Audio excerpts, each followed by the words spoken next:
Communication and collaboration are two of the most essential skills for success in a changing economy and world. And yet, for many students, writing projects and group work can be frustrating, even demoralizing.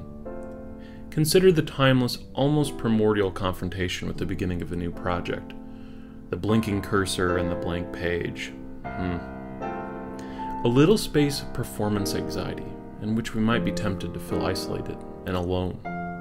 And yet, there are some things we can always count on. The key to effective writing. Effective writing begins with a tangent. Maybe I just need to get in the mood. Maybe I need some music. Well, if you're like me, maybe you prefer white noise. How about some coffee shop noise? Did you know that a certain level of distraction helps us focus? Which brings us to our first key ingredient: focus.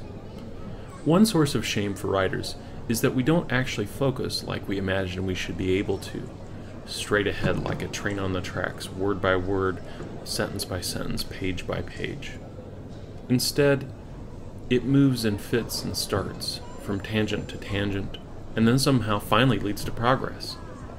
The creative process always moves through these waves of divergent and convergent thinking.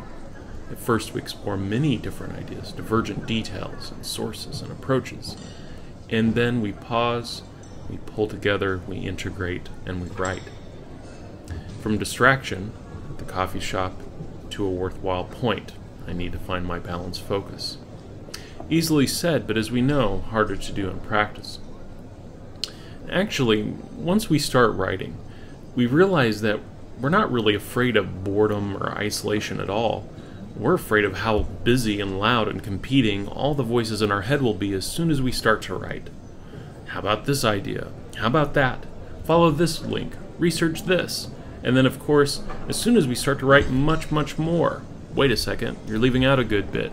Watch your commas. What about that word choice? Too many ideas, too many voices, too many competing demands. It all makes for cognitive overload. Too many things. I can't keep up. I need a break. And that's what brings us to our second main idea: procrastination, or its secret twin, perfectionism. Did you ever hear the story about the Netflix research experiment? People were asked to first pick a movie to watch in a month, and then one to watch right now.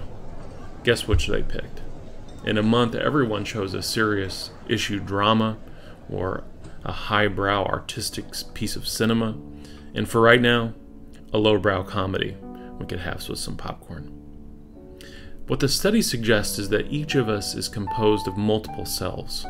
The part of us that lives in the now, and the part of us who we plan for, who we set goals and aspirations for, and who we expect to do all the work. The reason that writers procrastinate so often and so consistently is that they are secretly holding out for future self who will be able to keep every promise, every goal, and include every good idea and bit of research in the final project. We imagine this all the way up until the deadline, the night before, when we're forced to do what must be done and give up our dreams of perfectionism in favor of what we can do in the time available. And this is where a link with collaboration comes in. Because most of all, the thing that experienced and effective writers do is that they become better collaborators with themselves. Think about it this way. Most of us act like bad collaborators with ourselves when we indulge in the twin evils of procrastination and perfectionism. We shoot down every other good idea while also piling on expectations and expecting somebody else to do all the work. In fact, learning to cooperate with ourselves is a lot like learning to be an effective team member. And this brings us to our third and final point. It's necessary to develop confidence and the ability to trust ourselves even when things are not going well. Confidence and trust cannot be faked. They are not talents. It can only be built through practice, patience, and persistence.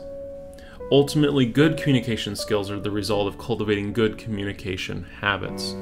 We can have them simply by practicing them every day.